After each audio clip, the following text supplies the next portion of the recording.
Hello hi. आज फिर देखो गड़बड़ होगी थोड़ी सी, 1 मिनट रुकना।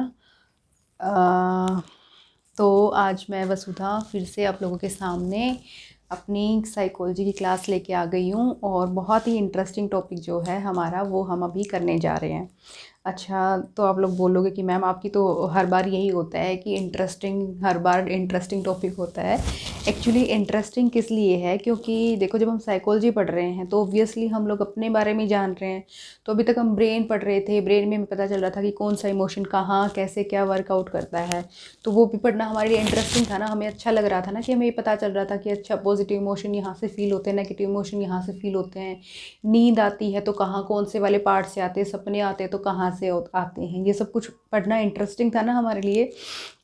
तो ऐसे ही अभी जो है हमें कैसे कोई चीज़ें परसीव होती हैं वो हम पढ़ेंगे। नया चैप्टर है, बहुत ज़्यादा ये कॉग्निटिव साइकोलॉजी का है और जो साइकोलॉजी वाले बच्चे हैं उनको पता है कि ये बहुत ज़्यादा कंफ्यूजिंग होता है, बहुत ज़्यादा कन्फ्यूज़न क्रिएट करता है।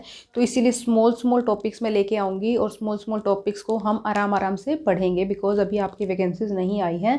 So you do have time and you can do your preparation best. और अभी से प्रिपरेशन स्टार्ट कर दो, क्योंकि जो बच्चे हैं वो क्या करते हैं कि एकदम से जब पढ़ना स्टार्ट करते हैं वैकेंसीज आने के बाद या एडमिट कार्ड आने के बाद, जब आप लोग पढ़ाई करना स्टार्ट करते हो, that will be too much hard for you people. कि देखो मतलब कि तुमने अब तो ब्रेन पढ़ा है ना, तो यू मस्ट नो कि एक दिन की तो नहीं है ना, एक दिन में तो कुछ भी नहीं हो सकता है। So you need a lot of practice to qualify an exam. ठीक है, सो विदाउट वेस्टिंग टाइम अपना शुरू करते हैं। तो आज जो हमारा जो चैप्टर है, थर्ड चैप्टर सिसरली की बुक में, वो शुरू होता है, that is sensation and perception.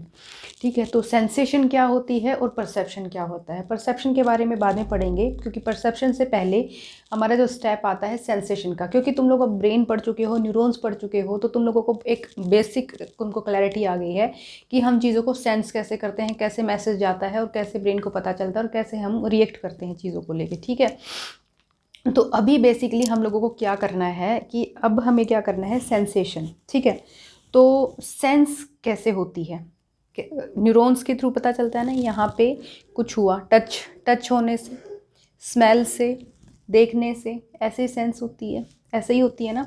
तो अब देखो हमें क्या होती है, सेंस होती है कैसे, कि जो सेंस किसकी होती है, देखने से सेंस हुई ना, देखने से सेंस हुई। तुमने यहाँ पे देखा कि एक पेड़ है, ऐसे देखा पेड़ है सामने, चाय का कप रखा है, तो ये क्या हुआ, आउटसाइड स्टूमली है, आउटसाइड स्टूमली है ना, स्ट्यूमुलस जिसको बोलते हैं, आउटसाइड स्टूमली है, उसको तुमने देखा और उसको देख के तुमने क्या किया, उसका जो न्यूरल सिग्नल कैसे हो गया, जो न्यूरॉन के द्वारा जो सिग्नल गया कहाँ पे, हमारे ब्रेन में, तो उसको जो न्यूरल सिग्नल है वो हमारे वहाँ ब्रेन में जाना, that is calling that is calling sensation.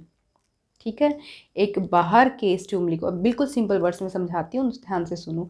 बाहर का एक स्ट्यूमली है, बाहर कुछ भी है स्ट्यूमली है, उसको तुमने सेंस किया, देखा, देखा या टच किया किसी ने, या तुमने उसको फील किया, स्मेल किया, टेस्ट किया, तो उसको, वो तुमने जो भी सेंस किया, उस सेंस का जो न्यूरल सिग्नल है वो तुम्हारे ब्रेन में जाता है, दैट इज़ कॉल्ड सेंसेशन।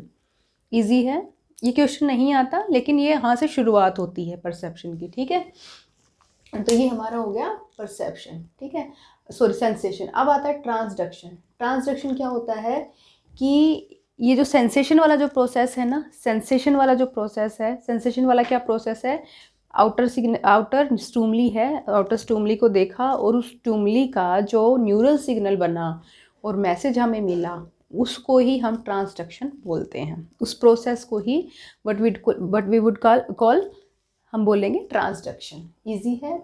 उसके बाद है सिंथेसिया। सिंथेसिया एक तरीके से एक डिसऑर्डर होता है। ठीक है, डिसऑर्डर क्या होता है, डिसऑर्डर ये होता है कि देखो तुम लोगों को पता है कि टेस्ट हम कहाँ से करते हैं, टंग से करते हैं। यहाँ पे टेस्ट बर्ड्स होते हैं, पेपिला होते हैं ना, ये आई रिसेप्टर्स हैं, नोज़ है, स्किन है, स्किन रिसेप्टर्स हैं, यहाँ पे सारा मतलब सिस्टम है हमारा।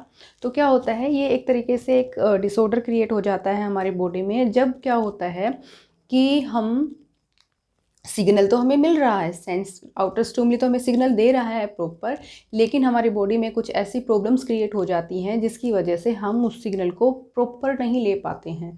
लाइक जैसे कि मान लो कि जैसे कि मान लो म्यूज़िक बज रहा है, तो उसकी सेंसेशन, म्यूज़िक की सेंसेशन हमें होनी चाहिए ना, लेकिन वो एज अ टेस्ट हमें फील होने लगता है। ये एक डिसऑर्डर होता है, ठीक है। म्यूज़िक है, म्यूज़िक तो हमें कानों को सुनाई देता है ना, वाइब्रेशन होती है, तो it we can not test music but we feels like कि म्यूज़िक को हम टेस्ट की तरह एज्यूम करने लग जाते हैं, परसीव करने लग जाते हैं। तो इस डिसऑर्डर को क्या कहते हैं? सिंथेसिया कहते हैं। That is very important, you people must know about that. Synesthesia, जब हमारा रॉन्ग न्यूरल सिग्नल पहुंचने लगता है, हम चीज़ों को रॉन्गली परसीव करते हैं, दैट इज़ कॉलिंग सिंथेसिया, ठीक है। उसके बाद आता है सेंसरी थ्रेशोल्ड, ठीक है। सेंसरी थ्रेशोल्ड का नाम आता है, देखो यहाँ से शुरुआत होती है बेसिकली हमारी कोग्निटिव साइकोलॉजी की, जहाँ से तुम लोगों को कन्फ्यूज़न बहुत ज़्यादा क्रिएट होता है। अभी हम इल्यूजन भी पढ़ेंगे तो भी बहुत तुम लोगों को मुश्किल आने वाली है।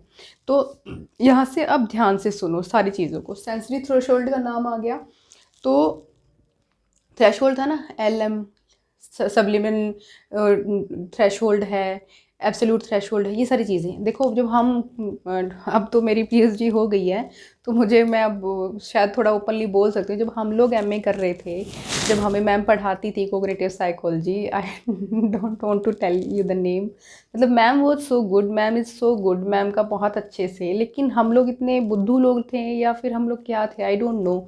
मतलब हम लोगों को कोग्निटिव साइकोलॉजी समझ ही नहीं आती थी, हमारे ऊपर से जाती थी। क्या थ्रेशोल्ड, क्या एब्सोल्यूट लाइमन, मैडम AL करती थी, मैडम ऐसे करती थी, तो मतलब सारी चीज़ें हमारे सिर के ऊपर से जाती थी। ऐसा लगता था कि ये क्या, कुछ भी समझ में नहीं आता था। तो तुम लोगों को ना, अब आई जस्ट वॉन्ट, फिर मैंने पढ़ा, सारी चीज़ों को समझा, क्योंकि मुझे एग्ज़ाम क्वालिफाई करना था।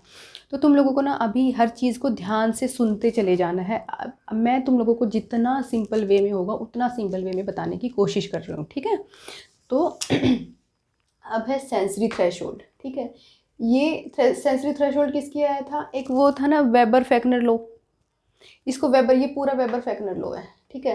लेकिन इसमें थोड़ा सा डिफरेंस है, इसलिए मैंने दोनों को अलग अलग करके तुमको बताने की कोशिश करी है।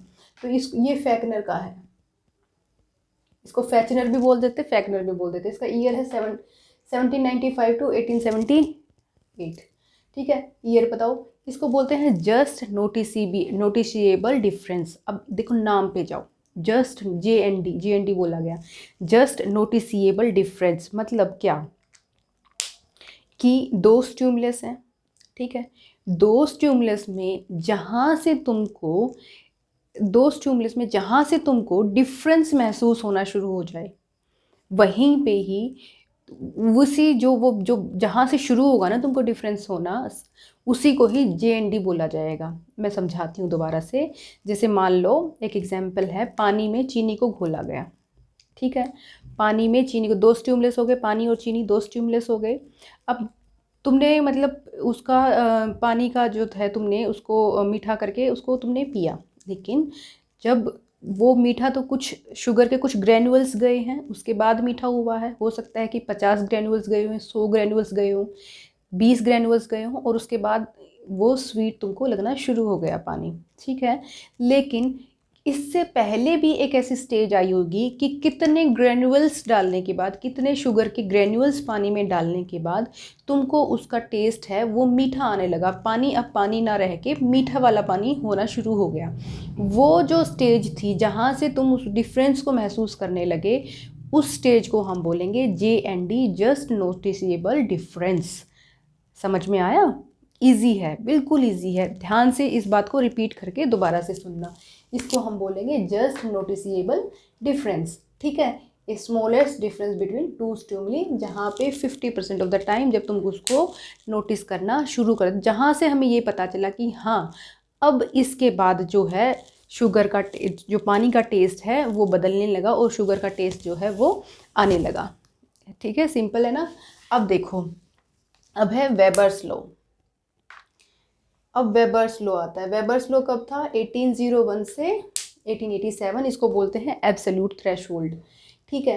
एब्सोल्यूट थ्रेशोल्ड का मतलब होता है कि, मतलब ये कहता है कि वेबर्स ने क्या कहा, फैकनेट ने तो दे दिया अपना लो, ठीक है। फैकनेट ने कहा कि कहीं ना कहीं से जहाँ से भी वो जो हमें सेंसेशन स्टार्ट होती है, उस सेंसेशन को हमने नोटिस किया कि कहाँ से हमें, जैसे किसी ने मुझे टच किया तो मुझे अब किसी ने मेरा हाथ पकड़ा, तो वो मेरा हाथ पकड़ा, तो वो हाथ पकड़ने से पहले अब तो मुझे पता चल रहा है कि मेरा हाथ पकड़ा, लेकिन कहीं ना कहीं किसी स्टेज पे तो मुझे सेंस उसकी शुरू हो गई थी। किस लेवल पे आके शुरू हो गई थी, जब वो मेरे इतना करीब था, इतना करीब था या कितना करीब था, तो वो जो जस्ट नोटिसेबल है, जहाँ से मुझे जो जो लोवेस्ट है मेरा स्टिमुलेशन, उसको नोटिस करना उसने शुरू किया। इसको बोलते हैं जीएमटी, ठीक है।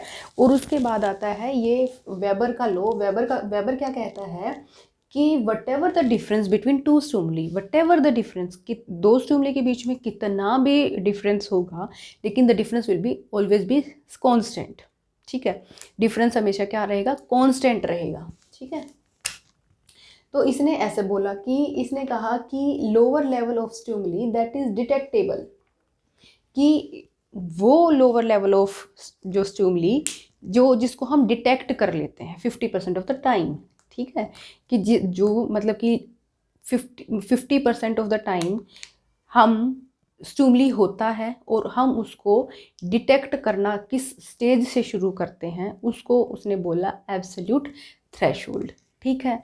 इसको ध्यान से देखना, क्लास को आराम से देखना, समझ ना आए तो टेलीग्राम पे मैसेज कर देना, आई विल रिप्लाई यू।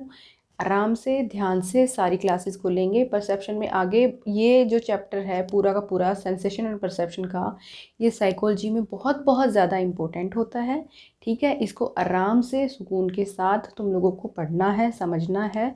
ये चैप्टर्स के बिना तुम लोग साइकोलॉजी को कभी भी कंप्लीटली समझ नहीं पाओगे।